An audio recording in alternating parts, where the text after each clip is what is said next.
The Shortest History of Economics 係啦，就係、呢一位咧叫做 Andrew Hite 嘅人咧去寫嘅，咁我就睇中文版嘅，所以咧我都建議大家去睇中文版啦，因為我諗出版社咧佢都係將呢一個 Shortest History of Economics 咧就譯做中文版，就攞咗嗰個發行權啦。咁佢嗰個中文版咧個名咧，哇！我真係打中文好差，我係啲咧低能仔打九方嘅，咁但係咧我呢部機咧又裝唔到九方，所以咧，唉，瀨嘢啦，真係俾人笑死啊！真係經濟中的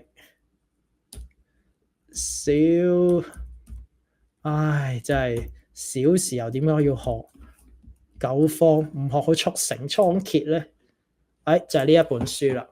咁就係 The Shortest History of Economics 啦，The Powerful Story of Economic Ideas and Forces That Shape Our World。咁呢一本書咧，點解要推介咧？第一就係人哋送俾我啦，咁所以我就睇晒成本書啦。喂，台灣一個書商送俾我喎，咁我當然係好感激啦。咁第二咧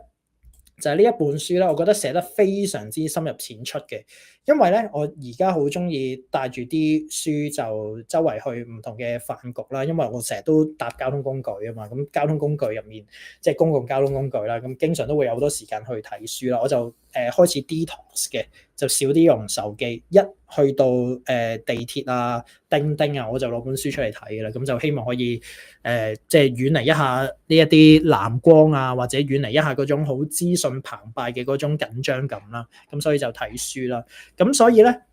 我去飯局食飯嘅時候咧，有啲人好 surprise 就話：喂，呢啲書係一啲科普簡單嘅讀物喎。咁你都讀咗咁多年經濟學啦，你 degree 都攞埋啦，中大經濟系，然後你可以讀 MPhil 噶嘛？你點會走去睇翻呢一啲嘢咧？你會唔會本末倒置咗啊？跟住我又同佢講，其實唔係嘅，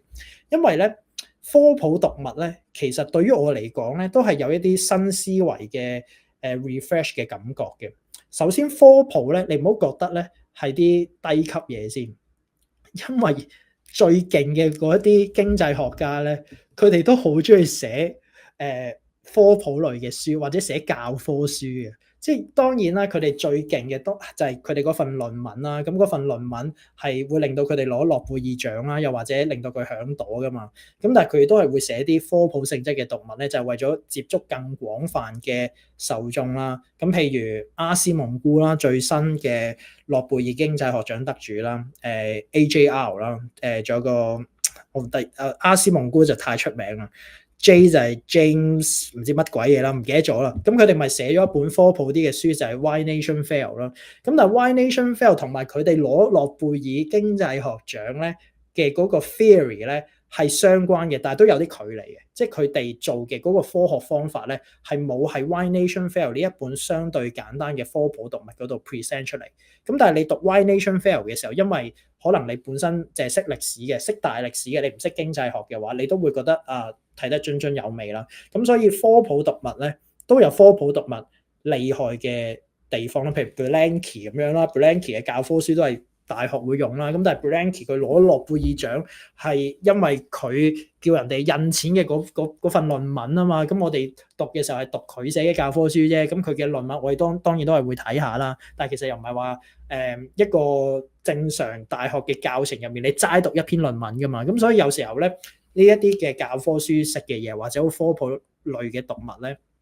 我都會睇嘅。咁呢一本書寫得比較好嘅地方就係在於啲乜嘢嘢咧？第一就係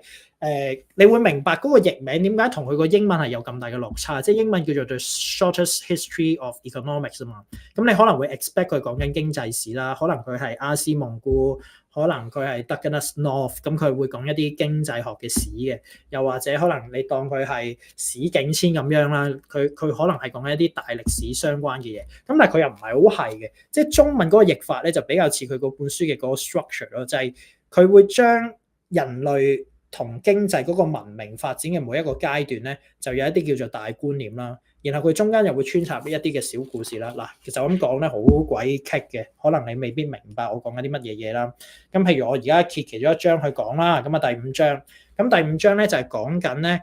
貿易大航海同埋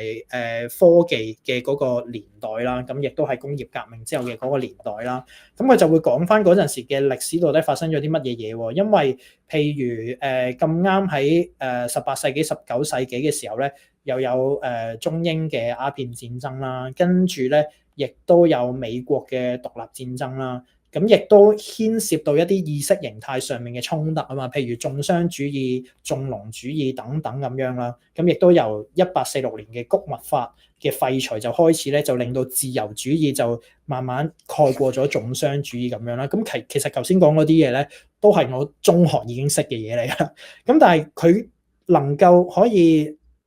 即係寫得好嘅地方，就係佢將一啲連我都中學都已經識嘅嘢，又或者我已經讀咗咁多年經濟學嘅嘢，佢都可以用一個好好講故事嘅方法去講出嚟咯。咁譬如佢會講翻咧就係其實工業革命咧背後其實亦都可能會伴隨住一啲公司法嘅建立啦，例如有 corporation 啦嘅建立啦，東印度公司啦，跟住東印度公司亦都係第一間股份制嘅公司啊嘛，咁佢會講埋呢一啲咁樣嘅嘢啦。然後中間咧亦都會攝一啲嘅經濟學嘅觀念去講一講咯。咁譬如佢中間亦都會提到就係嗰陣時啱啱就有消費主義嘅興起啦，譬如呢個 Citizen Kane 咁啊，就係美國最勁嘅一套百大嘅片嘅頭嗰10名嚟嘅 Citizen Kane。咁佢就會講下就係呢一啲咁樣嘅創作咧，其實亦都係對應住嗰個時代嘅一啲觀念啊等等咁樣啦。咁又或者我哋可能講另一章咁樣啦，另一章就可能第8章就講話2次世界大戰之間嘅一啲經濟嘅故事啦。咁世界大戰當然對於成個經濟嚟講就係破壞啦，咁但係重建嗰個部分好值得講噶嘛。譬如有呢個馬歇爾計劃就係 sponsor 翻咧，就係歐洲嘅嗰啲地方，幫佢哋扶植翻個經濟，等咧呢一個社會或者成個國際社會去回復翻穩定啦。又或者去講翻咧就係呢一個都係一個我經常引以為鑑嘅小故事嘅，就係你贏唔可以贏得太盡啊，因為你贏得太盡咧，去到最尾咧你係會傷及自身嘅。其中一個最經典嘅例子就係第1次世界大戰完咗之後，咁就要開和會啦，係咪巴黎和會？又唔鬼記得咗啦。咁開和會嘅時候咧，當時候嘅主流做法咧，就係透過國際方式係逼戰敗國，你係要做一個好巨額嘅賠償，然後你係要不停係咁剝削戰敗國噶嘛。咁而當時候嘅德國咧，就係面對住一個咁樣嘅問題啦，就係德國第1次世界大戰輸咗啦，跟住咩奧匈帝國係咪都解埋體啊？我啲歷史都而家感冒完之後有少少跳咗啦。咁總之德國就輸咗啦。咁然後戰勝國咧就希望德國咧係要有一個巨額嘅賠償嘅，你係要賠償翻晒俾戰勝國啦。咁跟住你係會令到德國咧，佢為咗要完成嗰啲賠償嘅時候，佢就唯有印銀紙啦，就令到德國有一個好大嘅通脹啦。第二就係你廢除咗人哋嗰個政治制度啦，你就變成咗威瑪嘅共和體制，咁亦都令到當初嘅既得利益者係冇晒啦，咁嗰啲貴族亦都沒落咗啦。你亦都要德國去各地賠翻俾鄰近嘅地區，例如法國咁樣啦。咁所以咧，第1次世界大戰咧，當你好屈辱地去對待戰敗國嘅話咧，你嗰一刻你係會得到一個嘅快感嘅。咁但係去到最尾嗰個歷史就話俾我聽，你咪就係扶植咗希特拉出嚟咯。咁希特拉去到最尾，佢咪發動第2次世界大戰，結果令到你哋呢一啲當初嘅戰勝國就有一個更加大嘅政局不穩同埋經濟打擊，甚至乎令到英法嘅世界強國地位都要退出嚟啦，就俾咗蘇聯同埋美國啊嘛。咁而呢一個故事咧都未完嘅，因為就係喺和會嘅時候咧，基本上每一個戰勝國嘅幕僚都係提出一樣嘢，就係你要點樣喺戰敗國身上攞最大嘅利益。唯獨有一個經濟學家咧係跳出嚟就話唔可以咁做，嗰個就係凱恩斯。凱恩斯就話啦，你如果咁樣咧去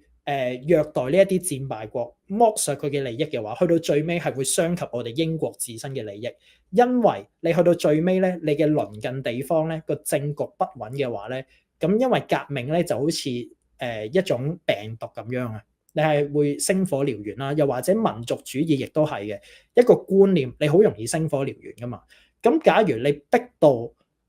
德國佢要官逼民反啦，佢哋嗰個政治體制 collapse 咗嘅話咧，一星火燎原嘅話咧，政治上面就會將嗰個咧民族主義嘅浪潮咧，就針對住你哋嘅而家現有嘅政治體制啦，皇室咧就一次過推翻你哋，係會搞到你哋嘅政治上面好危險啦。第二咧就係凱恩斯，雖然佢都相信有形之手啦，但係 somehow 咧佢都係 buy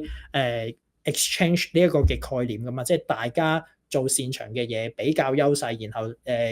大家去做一個市場經濟 market trading 嘅嗰個概念啦，就係佢都話啦，而家第一次世界大戰佢都係我哋嘅鄰國嚟嘅，而德國嘅goods and services 嘅輸出係唔渣嘅，德國喺佢哋嘅工業革命之後，佢哋做一啲科技類嘅嘢都係唔渣嘅。咁如果我哋剝削到佢哋係經濟崩潰咗嘅話，變相我哋都冇辦法享受到，就係德國可以生產一啲優質又平嘅 goods and services。去到最尾經濟上，我哋都會傷及自身嘅。咁呢個就係凱恩斯當初就係想力排眾議，就係叫戰勝國唔可以咁苛刻去對待戰敗國啦。咁當然呢個建議係冇人聽啦，因為每一個人都殺紅了眼噶嘛。咁就去到最尾咧，就間接扶植咗呢一個希特拉出嚟，跟住希特拉，然後就橫掃成個世界，就令到大家反而係受到一個更加大嘅利益。所以點解去到第二次世界大戰之後咧，即係無論係開羅會議啊等等嘅國際體系嘅建立咧，你都會見到就係唔可以對戰敗國有一個過度嘅剝削嘅，即係譬如日本佢嘅經濟係回復得好快嘅，德國其實都係回復得好快，就係當你過度去剝削呢一啲戰敗國嘅話咧，你只會引發第三次世界大戰，你只會令到咧你嘅鄰國係會被推翻，跟住個政治體制一被推翻嘅話，去到最尾咧都係搞到你嘅啫。咁佢喺呢一啲書入面就會講到呢一啲咁樣幾有趣嘅觀念咯。咁同埋佢係一個幾小故事嘅口袋知識類嘅嘢，譬如佢都會講下Claudia Goldin 啦，亦即係第一位單獨攞到諾貝爾得獎者嘅女經濟學家啦。咁佢會喺講到某一啲嘅 topic 嘅時候就會講啦，譬如講到而家嘅商業發展就好多 ESG 嘅，即係唔好意思啊，因為個作家咧都係澳洲嗰啲比較左少少嗰啲人啦，咁一定係會講啲平權嘅理念啦。咁而 Claudia Goldin 講嘅嗰啲女性經濟學啊、勞工經濟學，其實就好啱而家嗰啲左翼嘅思潮噶嘛。咁啊，亦都會講下就係譬如 Daniel Kahneman 啦，亦即係behavioral economics 嘅應用啦。咁啊，亦都係透過講而家嘅嗰個股市上面behavioral economics 係點樣去應用得到咧？咁然後講到就係譬如英國戴卓爾夫人佢係要私有化嘅新自由主義，又或者